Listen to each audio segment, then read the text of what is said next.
خدا شناس لوگ دنیا کو اپنا دشمن تصور کرتے ہیں، جو دنیا کو محبوب تصور نہیں کرتے۔ نجات انہی کا حصہ ہے۔ نفاق نام ہے ظاہر و باطن میں خلوص نیت کے نہ ہونے کا۔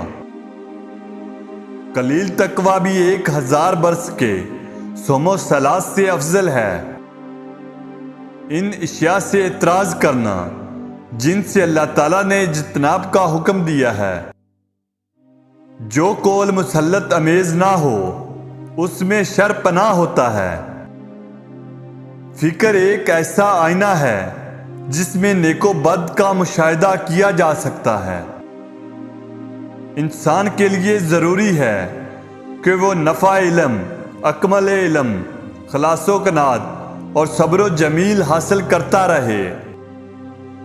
خوشی و مسرت کا موجب تو یہ ہے کہ دنیا اپنے نصیب و قناعت کرے تاکہ اس کا صبر اللہ تعالیٰ کے لیے ہو، نہ کہ اپنے جسم و آتش دوزخ سے بچانے کے لیے ہو۔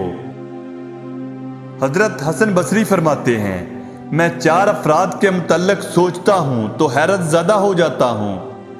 اول خواجہ سرا، دوم مست شخص، سوم لڑکا، چہارم عورت۔ چشم و زبان کی آزادی روح کے لیے قید ہے۔ جس کو ماں نے بد دعا دی وہ دوزخ کا انتظار نہ کرے، وہ دنیا ہی میں دوزخ دیکھ لے گا۔ جھوٹا سب سے پہلے آپ کو نقصان پہنچاتا ہے۔ غم سے روح میں توانائی آتی ہے۔ 5 چیزیں دل کی سختی کو ظاہر کرتی ہیں۔ نمبر 1، توبہ کی امید پر گناہ کرنا۔ نمبر 2، علم سیکھنا اور اس پر عمل نہ کرنا۔ نمبر 3، عمل کرنا اور اخلاص نہ کرنا۔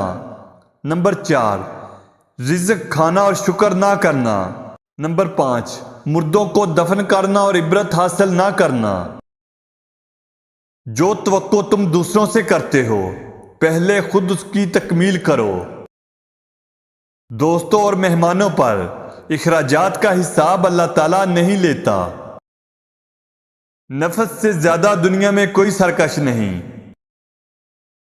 آپ دوستوں سے خاص گزارش ہے کہ اگر آپ نے ہمارا چینل ابھی تک سبسکرائب نہیں کیا تو پلیز سبسکرائب کر لیں۔ اگر کوئی کوائٹ اچھا لگا ہو تو لائک ضرور کریں۔